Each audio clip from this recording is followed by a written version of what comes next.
The badge caught the light before the Admiral ever looked at my face. He entered the briefing room late, already angry, boots striking concrete like punctuation marks. Conversations died instantly, not from fear, not from respect, from instinct.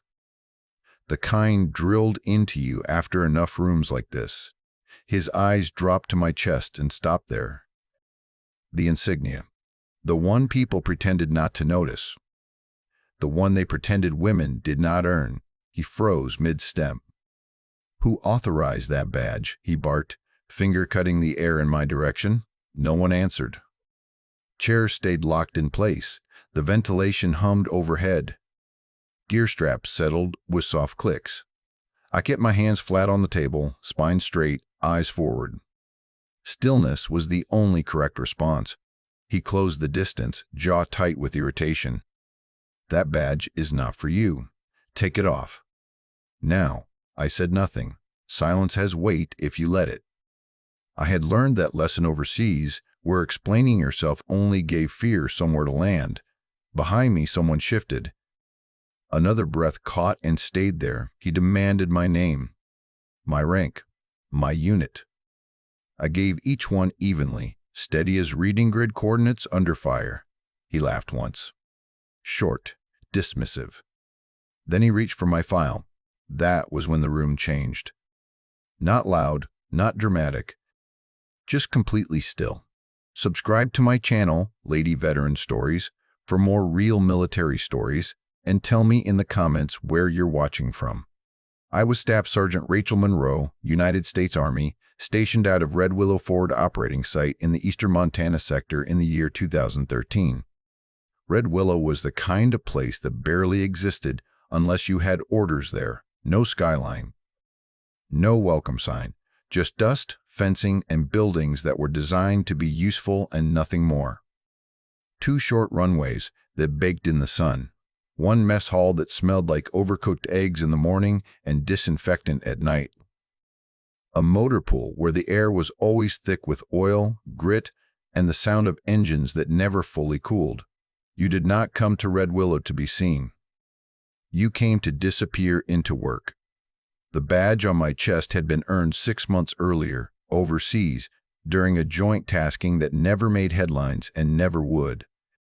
Not because it was classified, but because it was ugly.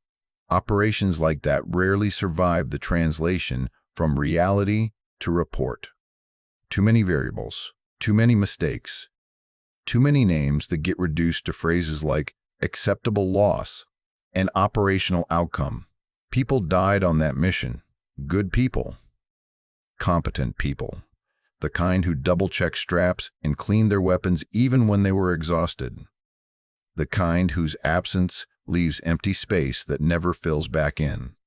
The paperwork said the objectives were met. It did not say what it cost. I was attached as an observer at first. That was the language they used. Observer. Support. Liaison. Words that sounded clean and controlled. The truth was simpler. They did not expect to need me where things were headed. Women with my specialty did not usually cross that line. Not officially, not on record. Not with insignia that made people uncomfortable later. But missions do not care about expectations. They shift. They break. They force decisions in real time, and someone either steps forward or someone else gets carried out. When the plan collapsed, there was no time to reassign roles or argue doctrine.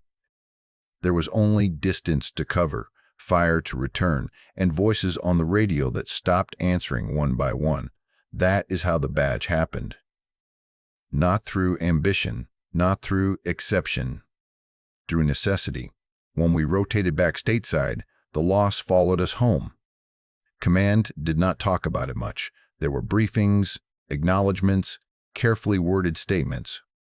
Then we were told to move on. That is how it always goes. Units carry their dead quietly.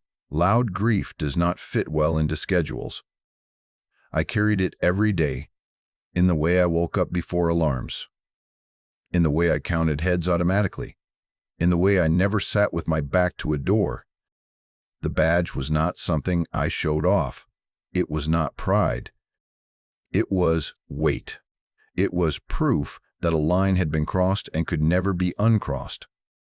Some nights, alone in my quarters, I would take it off and set it on the desk, just to feel my chest lighter for a few minutes. Then I would put it back on before morning. Because earned things do not get hidden just because they hurt. The Admiral arrived at Red Willow for an inspection that was supposed to be routine. Readiness, discipline, compliance. He was known for order and presentation, for believing that systems worked best when everyone stayed inside their assigned lanes. He liked clean uniforms and clear hierarchies. Rules written in ink and never bent. He did not know my story. He did not know the ridgeline, the radio calls, the silence after the last transmission. He did not know the names behind the numbers in my file. All he saw was a badge that did not align with his expectations, and I was standing in front of him wearing something that challenged his version of the Army. The warning signs showed up before sunrise. A schedule pushed forward without explanation. A briefing time changed twice in less than an hour. Senior leadership flown in overnight and walking the compound with clipboards instead of coffee. When that happens, it is never about learning or improvement. It is about judgment. Someone is about to be measured, and someone else has already decided what the number should look like. My squad felt it immediately. People moved with that quiet efficiency that comes from experience, not anxiety. No jokes. No wasted motion. Weapons checked twice. Boots laced tighter than usual. As we staged outside the briefing room, Sergeant Olivia Carter met my eyes. She did not speak. She did not tilt her head or raise a brow. She just looked at me long enough to ask the question without words. "Are you ready for this?" I gave her a small nod. We had shared too much ground together for explanations. When you have dragged someone behind cover under fire, conversation becomes optional. The badge on my chest felt heavier than it had in months. Not because I doubted earning it. That question had been settled long ago in places where doubt got people killed. It felt heavier because I knew exactly what it invited in rooms like this. Questions disguised as concern. Scrutiny framed as procedure. Doubt that never says its name out loud but hangs in the air all the same. The plan had been simple.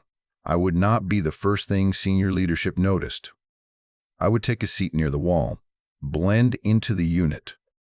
Let the briefing move forward. That was how you avoided unnecessary friction. But plans depend on timing, and timing failed us. The Admiral entered early. He was not supposed to see me first. That was the mistake. A small one. The kind people dismiss later because it does not look like much on paper. But small things break plans more often than big ones. A missed cue. A door opened at the wrong second. A single glance that lands where it should not. When he shouted, it was not about regulation. I knew that the moment his voice cut through the room. This was not a calm correction or a procedural concern. This was about control. About authority being challenged by something that did not fit his expectations. About being surprised in front of his staff. The room reacted the way trained people do. Stillness. Not because anyone was afraid of him. Not because anyone disrespected him. Because every person in that room understood that the next few seconds mattered. Someone's career might turn. Someone's reputation might fracture. Or someone might walk out unchanged. I stayed still. I did not adjust the badge. I did not shift my weight. I did not defend myself. Experience had taught me that movement in moments like this only feeds the fire. Silence forces people to reveal their own intentions. Behind me, I could feel my squad holding steady. No one stepped in. No one spoke for me. That mattered more than any words they could have said. They trusted me to handle it, and I trusted them to stay where they were. The Admiral's anger filled the space, but it did not control it, not yet. The room waited. Not for orders, not for permission, just to see which way the ground would shift next. The escalation did not come with noise. There were no raised voices after that first outburst. No alarms, no dramatic gestures. Just pressure. The kind that settles into a room and makes the air feel heavier with every second. Authority does not always need volume. Sometimes it just leans forward and waits. He started with my chain of command, asked who signed off on my assignment, who approved my presence on that tasking. His questions were sharp but controlled, each one shaped to suggest that a mistake had been made somewhere above my head, that if something improper had occurred, it surely was not his doing. Then he moved to the operation itself, the legitimacy of it, the necessity, whether proper protocols had been followed, whether the scope had quietly expanded beyond what was authorized. Each question was framed like a concern, but the intent underneath was clear. He was looking for a crack, a technicality, something he could use to put the badge back into the box it came from. I answered when required, short, factual, no emotion. I did not volunteer details. People unfamiliar with combat often believe more information strengthens a position. It does not. It only gives them more angles to attack from. With every question, something I had sealed away pressed closer to the surface. Faces came back without warning. Not heroic images, ordinary ones. A grin over a chipped mug, hands shaking while loading magazines. A voice on the radio that stayed calm, right up until it cut off. A ridgeline just before dawn, sky washed pale, dust clinging to everything, the kind of quiet that tells you something is about to go wrong. One of the radios never answered again. I kept my posture straight, my expression neutral. Those memories did not belong to him. He did not get to pull them out like evidence. Captain Hannah Pierce stood beside the projector, hands folded behind her back, eyes forward. She said nothing. To someone watching from the outside, it might have looked like hesitation. It was not. It was calculation. She understood exactly what kind of moment this was, the kind where interference only makes things worse, the kind where rank cannot shield you, the kind where the person in question has to carry the weight alone. She knew the moment belonged to me now, whether I wanted it or not. The Admiral paced slowly as he spoke, boots scraping against the floor, stopping just far enough away to make his presence felt. He asked whether I had been properly supervised, whether my actions had been monitored, whether I had operated outside the boundaries of my designation. The implication was clear, that someone like me needed watching. That autonomy in the wrong hands was dangerous. I answered with dates, with unit identifiers, with references to orders already signed and archived. I did not argue philosophy. I did not explain necessity. I stayed inside the lines he had drawn, even as he tried to use them to trap me. The room remained silent.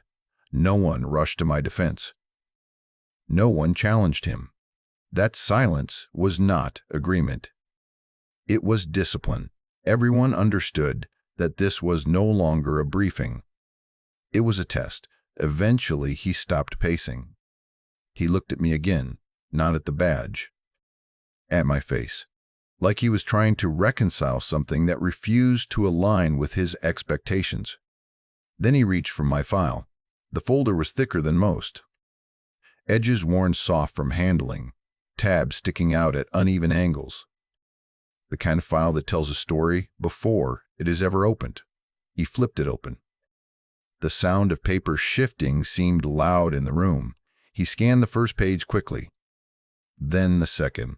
His brow tightened slightly, not with anger this time, but focus.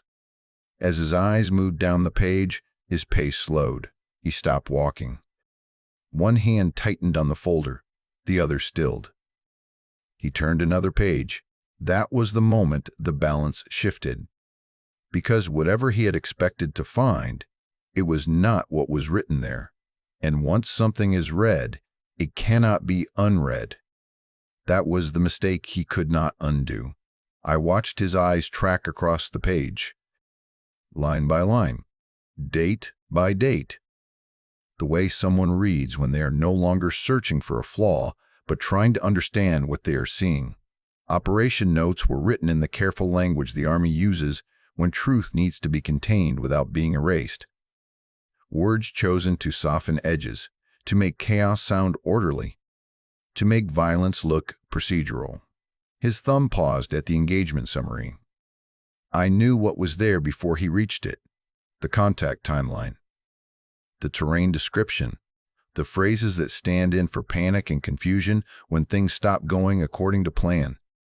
Unexpected resistance, loss of communication, adaptive response. Each line stripped of sound, heat, and fear. Each sentence trying to turn lived moments into something that could fit inside a report. He read it once, then again. His jaw tightened, not with anger this time, but concentration. The kind that comes when the picture in your head does not match the one forming in front of you. Then his eyes moved to the casualty log. That page always carried weight. Names listed in clean rows. Rank. Edit. Status. Killed. Wounded. Evacuated. Missing. There is nothing clean about any of those words, no matter how neatly they are printed. I felt the familiar pressure in my chest as his finger traced down the column. I did not look away. Avoiding it would have felt like abandoning them again. The room did not shift. No one cleared their throat. No one adjusted their chair. The silence held, thick and steady, as if everyone understood that this was not a moment to interrupt. He turned the page. That was when he reached the tally. The one most people pretend not to notice.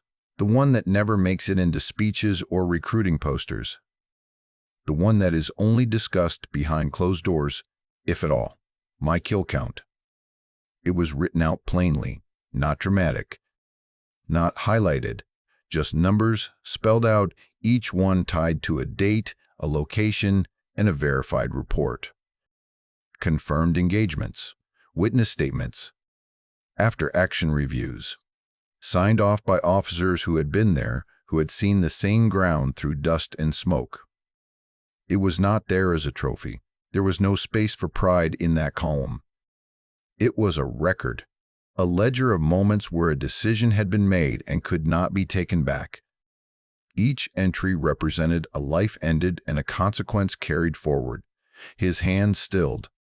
I could see the shift in him then, the way posture changes when certainty drains away.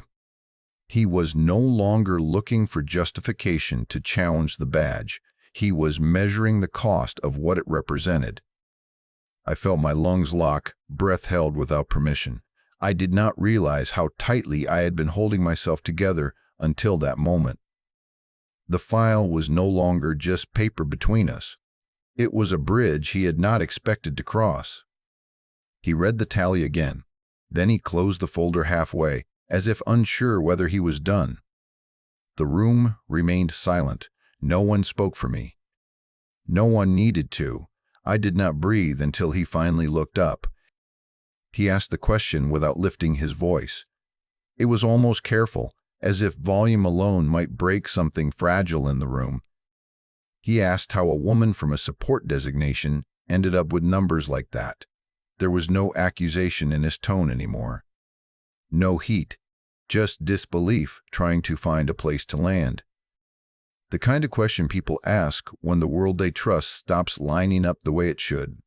I did not answer right away. I looked at the table in front of me, the scratches cut into its surface. Old gouges from gear dragged too hard, too often. Someone else's nervous habit carved into government wood. It gave me something solid to anchor to. Then I answered honestly. I said people around me died when plans failed. I said the map stopped matching the ground. I said radios went quiet at the wrong moments and stayed that way. I said someone had to move when waiting would have meant carrying bodies instead of ammo. I told him I was not supposed to be there in the first place, that I started the mission doing exactly what my designation said. Observing, relaying, supporting. I told him that designations stop mattering when the perimeter breaks, when the person next to you drops and there is no one else to step forward. I explained that the first time I fired, it was not brave. It was automatic, muscle memory taking over because there was no room left for thought. I said hesitation costs lives, and not always your own. Sometimes it costs the people who trusted you to cover their flank while they moved. I did not describe the faces. I did not describe the sound. He did not deserve those details, and they were not necessary for the truth to stand on its own. I told him that once you cross that line, the job does not change back just because the sun comes up. You do what needs doing until someone higher than you says stop, or until there's no one left to do it. I kept my voice level, calm, the same tone I used to report ammunition counts or weather changes. Emotion would have only made it easier to dismiss me as an exception or an anomaly. Facts are harder to wave away. I did not say I was proud. I did not say I regretted it. I said it happened. I said the numbers existed because the situation demanded action, not because I went looking for it. I said every entry in that tally had weight, that none of them left me unchanged, that they followed me home and sat quietly on my chest long after the mission ended. The Admiral listened without interrupting. His eyes stayed on me, not the file. That mattered. He was no longer hiding behind paperwork. When I finished, there was nothing left to add. No justification, no defense. Just the truth laid out as evenly as I could manage. The silence afterward felt different than before. It was no longer tense. It was reflective. Like the room itself was processing what had been said. I saw something shift in him then. Not approval, not admiration. Understanding. The uncomfortable kind that forces you to reconsider where your certainty comes from. For the first time since he arrived, he did not have a response ready. No correction. No regulation quoted from memory. No sharp remark to reassert control. He simply stood there, holding the weight of information he could not set down easily. And in that moment, authority stopped being about rank or volume. It became about listening. The turning point did not arrive with a speech or a raised voice. It came quietly, almost easy to miss if you were not watching closely. He closed the file. Not slammed, not snapped shut in anger. Just closed, like someone finishing a chapter they did not expect to read. The sound was soft, but it carried. Paper meeting cardboard. A finality that settled into the room.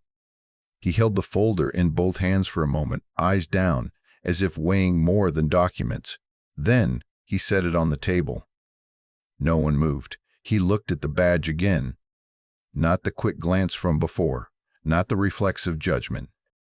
This time, he studied it. The stitching. The placement. The quiet statement it made without asking for attention. He looked at it the way someone looks at a scar they did not know existed. I stayed still. Experience had taught me that movement at moments like this could break something delicate. This was not about me speaking anymore. It was about whether he could sit with what he had learned. The room waited. I could feel my squad behind me, steady and present without needing to be seen. Captain Pierce remained by the projector, posture unchanged, eyes forward. She did not interfere. She trusted the process now, just as she had trusted me earlier. The Admiral inhaled slowly, not exaggerated. Not for effect, just a breath taken by someone recalibrating. Then he nodded, once. It was not approval in the way people expect it. It was acknowledgement. Recognition that something real stood in front of him, something that did not fit neatly into policy but existed regardless. He spoke calmly. He said the badge was earned. He said it was authorized. He said it stayed. There was no apology. No attempt to rewrite what had happened. He did not congratulate me or shake my hand. That was not his style, and it would have cheapened the moment. He simply told me to keep it on. The room exhaled as one, though no one made a sound.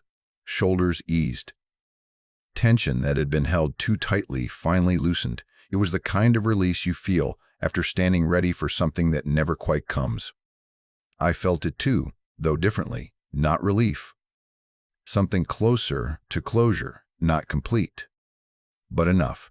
He moved on to the rest of the briefing without revisiting the issue. No one else challenged it. No one asked questions. The badge was no longer a problem to solve. It was part of the room now, accepted without ceremony. As the projector flickered to life and slides began to change, I remained where I was, hands still flat on the table. The weight on my chest did not disappear. It never would, but it settled differently. That single nod did not change my past. It did not bring anyone back. It did not erase the nights or the names, but it confirmed something important.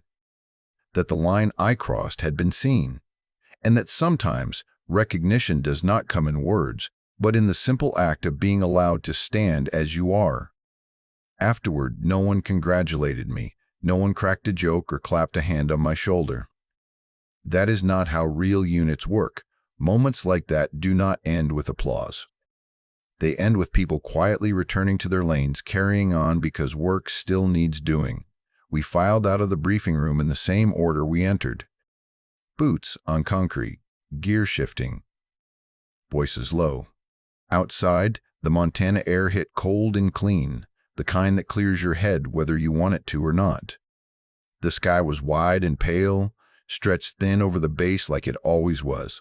Nothing about the world had changed just because something inside that room had. Sergeant Olivia Carter fell into step beside me without a word. She walked half a pace behind, close enough that I could feel her presence without turning my head. We crossed the lot toward the maintenance bay, where someone had set up a temporary coffee station that smelled more like burned grounds than comfort. She grabbed 2 paper cups, black, no lids, and handed one to me. It was terrible, bitter, overcooked, exactly what it needed to be. We stood there for a moment, steam curling into the air, neither of us speaking. Carter stared out toward the runway, eyes narrowed against the wind. She did not ask how I felt. She did not say she was proud.